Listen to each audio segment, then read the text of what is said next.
Assalamualaikum warahmatullahi wabarakatuh.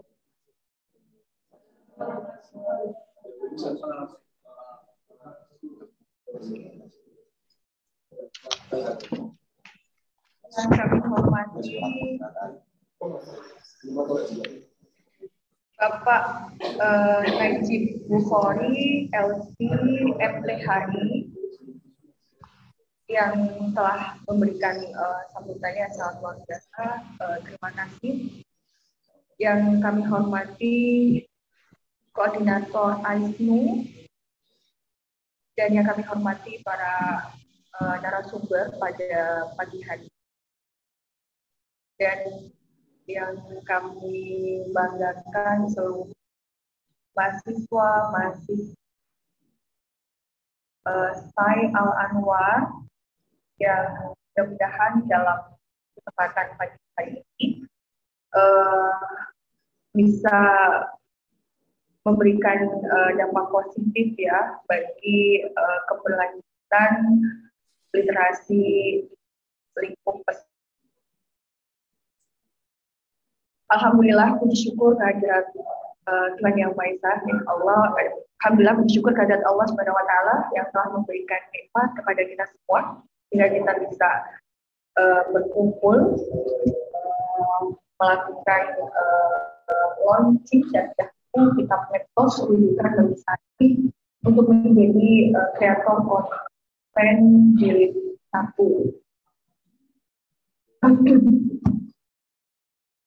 Kemudian saya mengucapkan selamat dan memberikan apresiasi yang tinggi-tingginya atas terbitnya buku kitab Medsos ini. Selain ini juga memberikan tuntutan teknis bagaimana cara daripada syiar Islam ya dalam dunia digital. Buku ini juga mengingatkan kita para santri agar senantiasa berdakwah, menyampaikan hal-hal yang baik ya secara sederhana dan itu melalui media sosial. Kemudian akhirnya teknologi digital ini ya membawa dampak pola pendidikan pesantren dan pola relasi antara pesantren ini menjadi berubah. Banyak sekali akibat daripada revolusi 4.0 seperti ini itu mengakibatkan disrupsi seluruh sisi kehidupan. Kita melihat tadi seperti disampaikan Bapak Najib, kita melihat ada di dalam aspek agama saja disrupsi kita rasakan.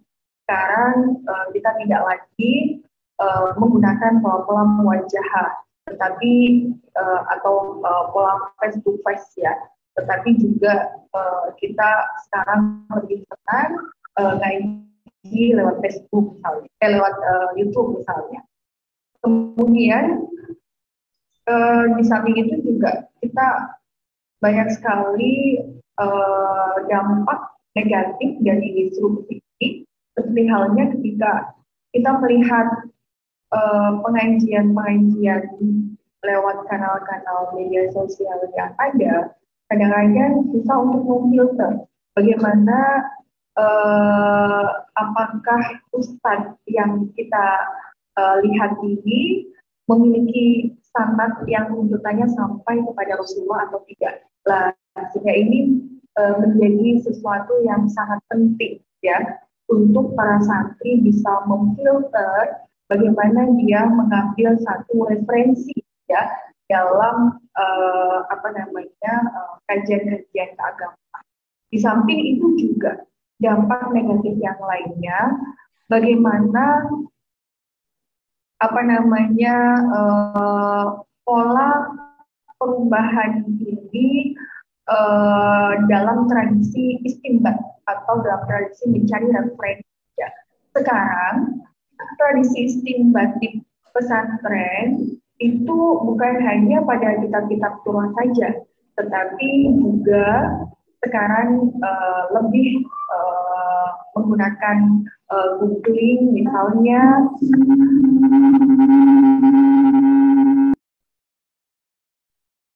Jadi misalnya googling ya, atau mencari sumber lainnya di beberapa media sosial.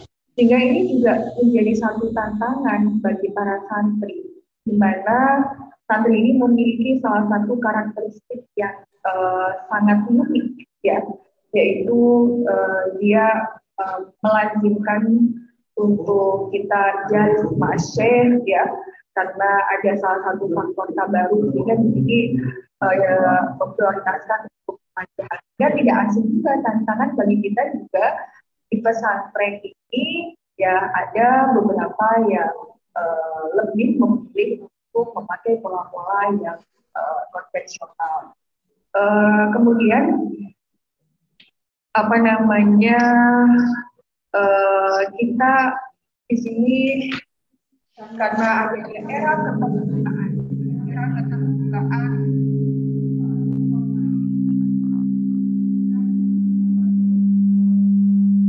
berbagai macam penyalahgunaan di media sosial, misalnya seperti hoax yang sering kita temukan, kemudian hate speech ya, ujaran kebencian, kemudian bullying atau provokasi, kemudian juga kita melihat banyak kanal pornografi, penipuan, dan berbagai kejahatan cyber lainnya. Nah, ini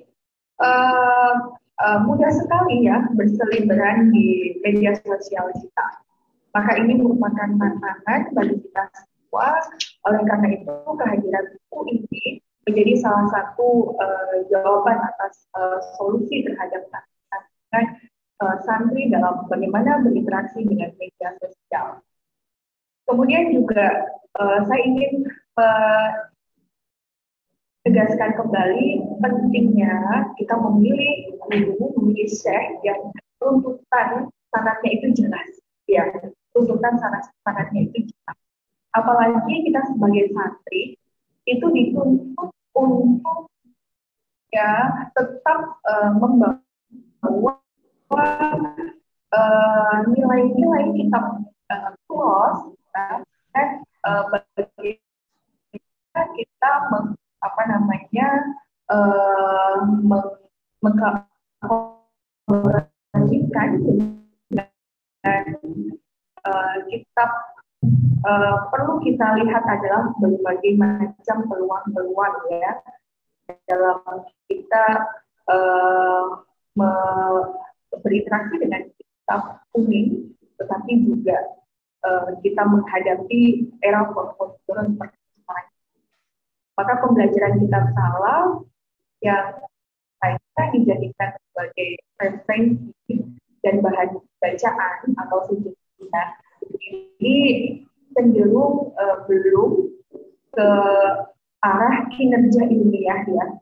Baru kita menggunakan ideologi-ideologi yang saja. Maka PR kita yaitu kita harus lebih menggunakan kinerja ilmiah atas kitab-kitab salah kita. Ya.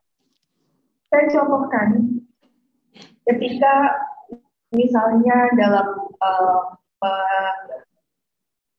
memaknai sebuah ayat ya yang little ini sangat berbahaya sekali ya, karena itu kita tidak bisa ya dengan googling saja tidak, tetapi kita juga perlu adanya peran daripada syekh yang memang sangatnya itu langsung ada Rasulullah. Ketika mengatakan wa antum tajma'un bainal ukhtaini illa ma qad salaf, di situ hanya disebutkan bainal ukhtain saja. Tetapi kemudian pada zaman Rasulullah ini ada suatu tambahan wala baina imra'atin wa khalatiha wala baina imra'atin wa ammatiha. Hanya seperti saja, jadi tidak bolehnya menikah antara satu saudara dengan saudara yang lain dengan nikah yang satu tidak diperbolehkan, itu dalam Quran hanya menyebutkan bainal ukhtain. Bahkan ketika kita hanya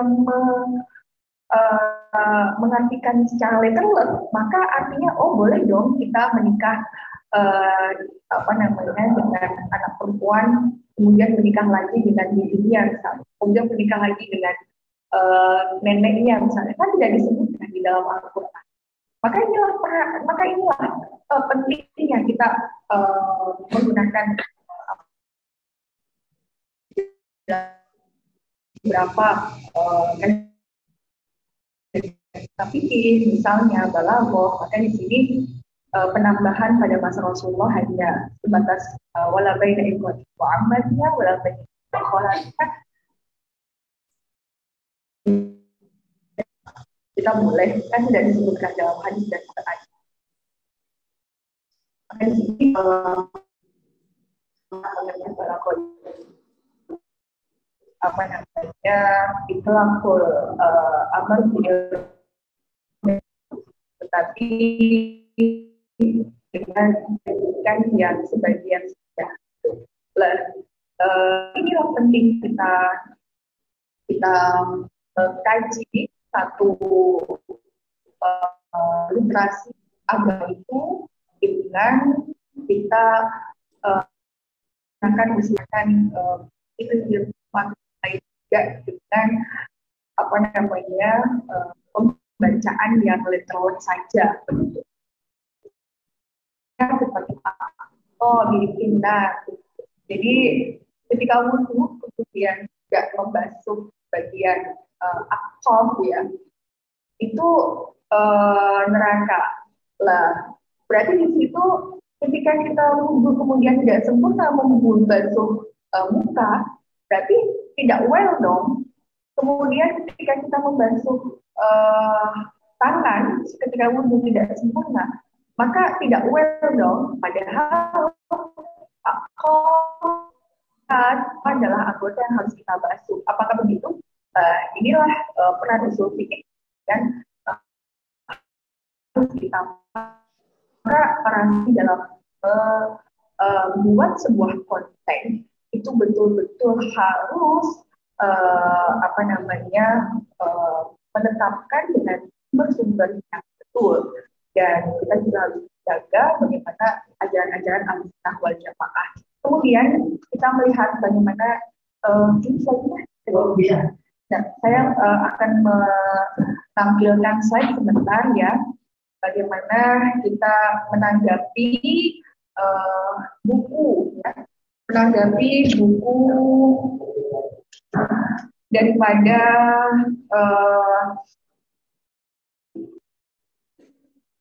kita medsos, buku kitab medsos ya, bukan bagi aku menjadi kreator konten. Oke.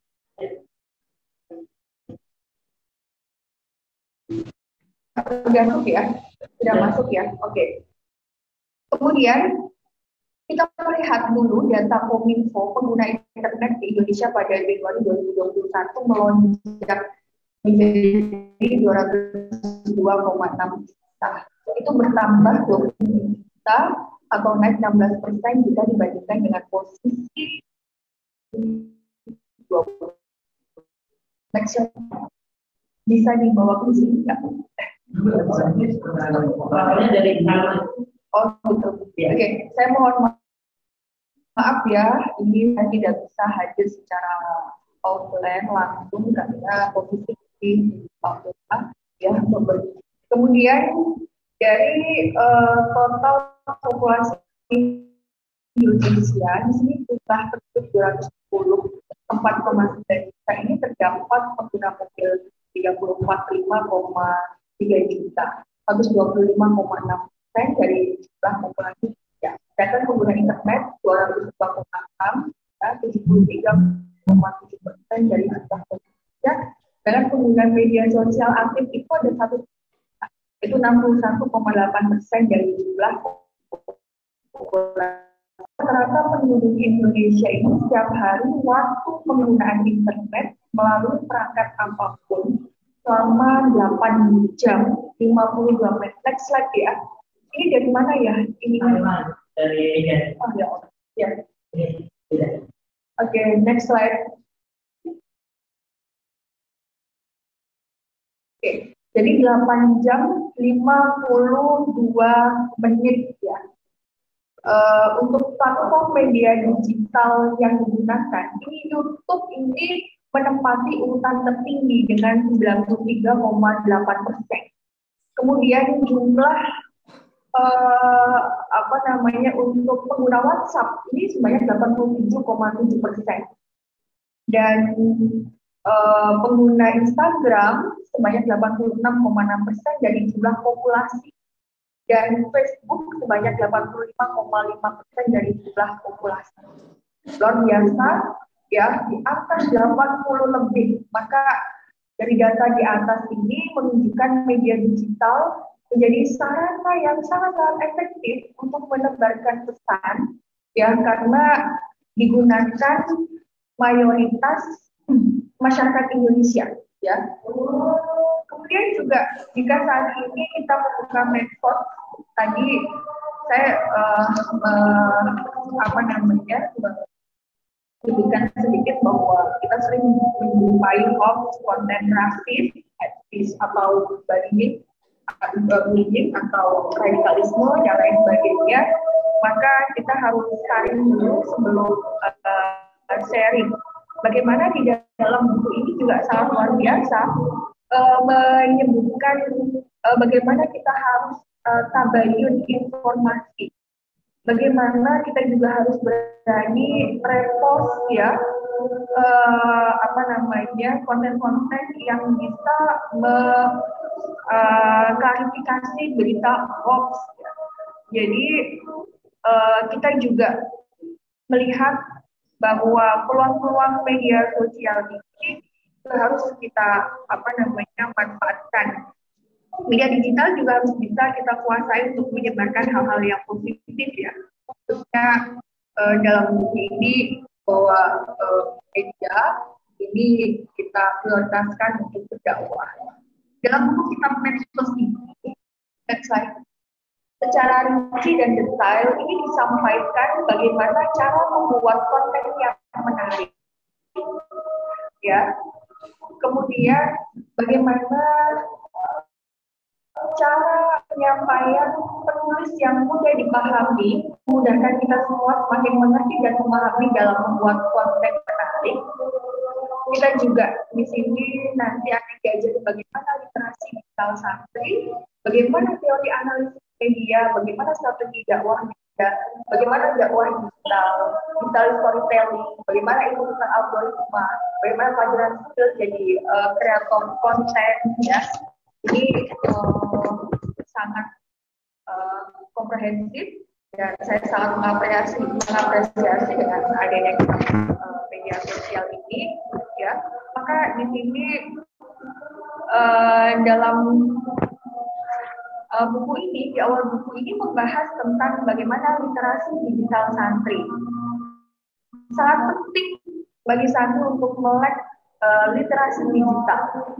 Dunia maya tidak hanya menjadi ruang virtual untuk eksis ya, tetapi juga bisa dimanfaatkan menjadi ruang digital sebagai media untuk berkarya, media dakwah di mana kita bisa memproduksi dan membagikan konten-konten positif. Kita juga bisa memanfaatkan untuk jualan online atau publishing. Ketika seseorang sudah melek literasi digital dengan baik, ini dia bisa menjadi pengguna sekaligus penggiat media digital dengan bijaksana. Jadikan uang kita lebih bermanfaat, nyaman dengan konten pemberian yang baik, informatif dan edukatif.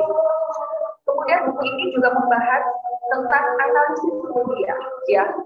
Sangat biasa dalam bab ini. Saya membaca sampai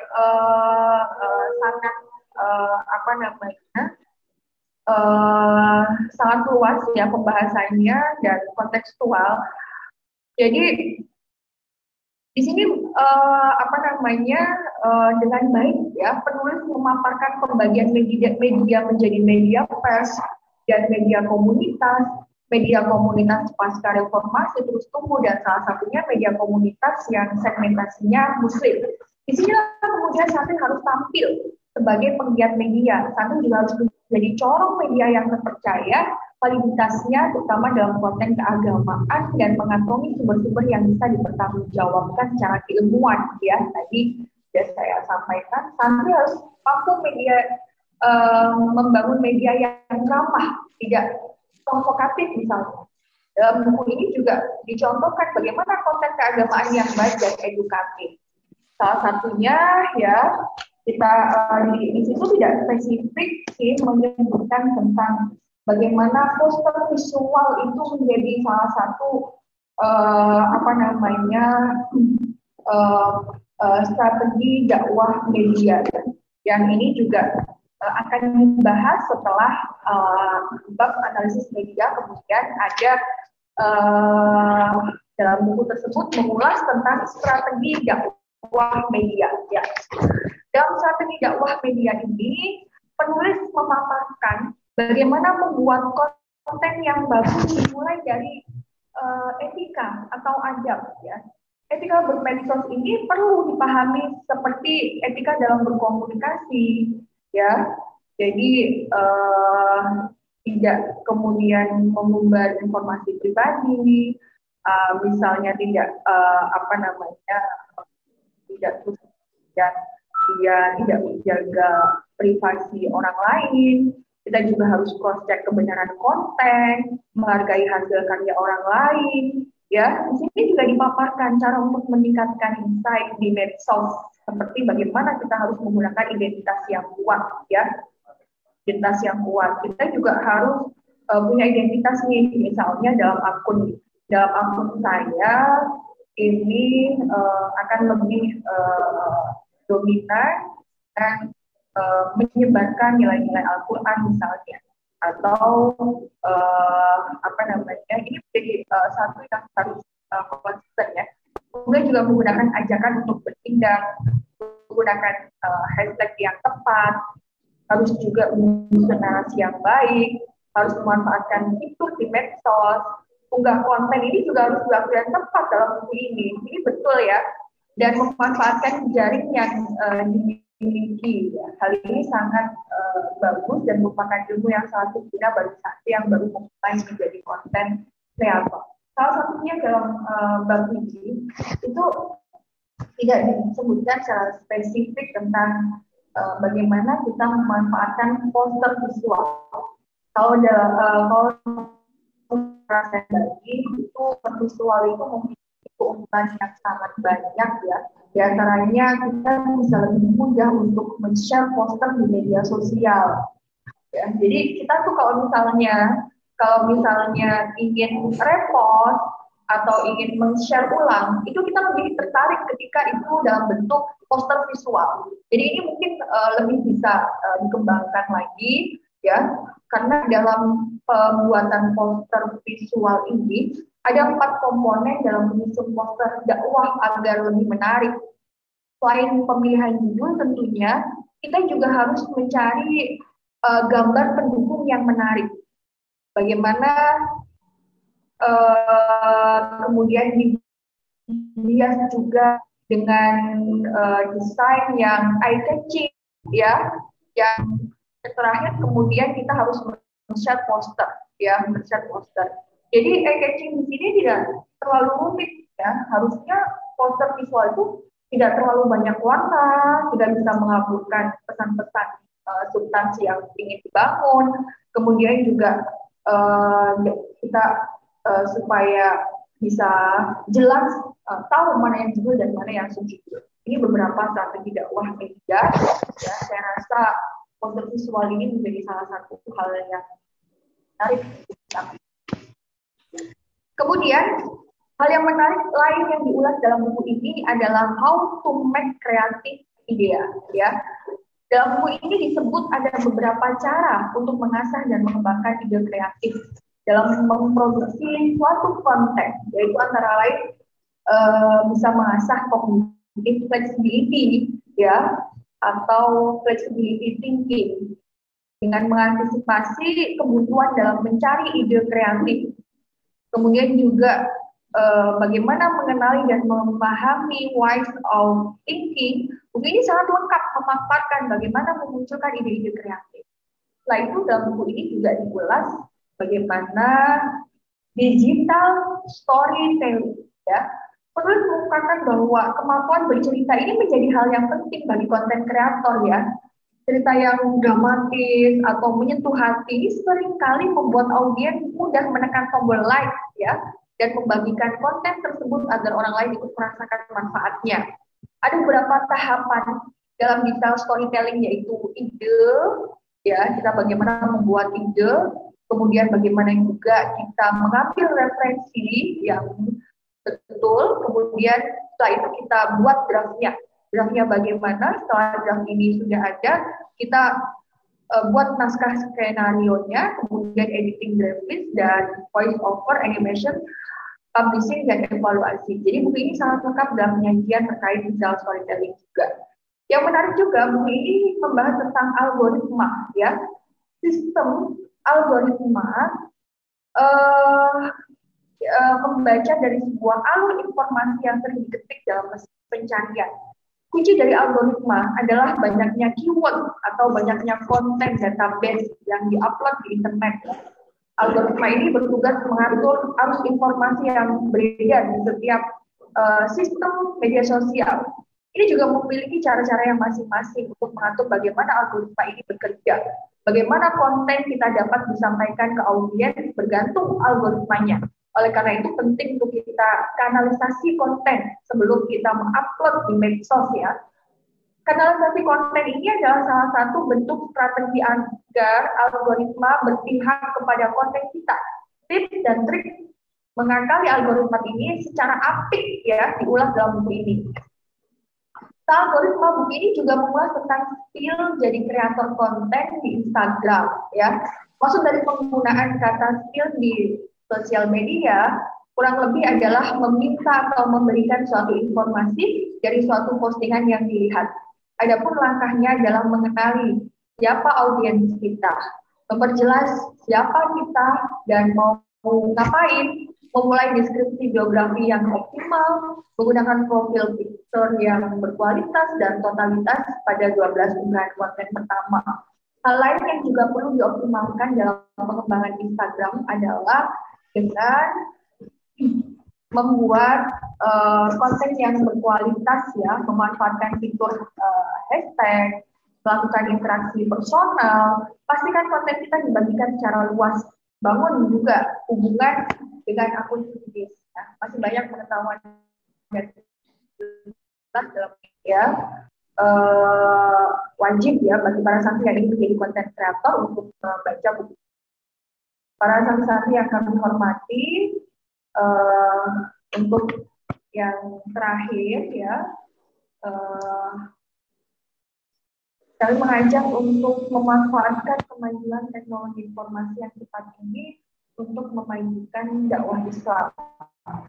Mari kita keluarkan nilai-nilai Islam yang baik, ya, yang ramah.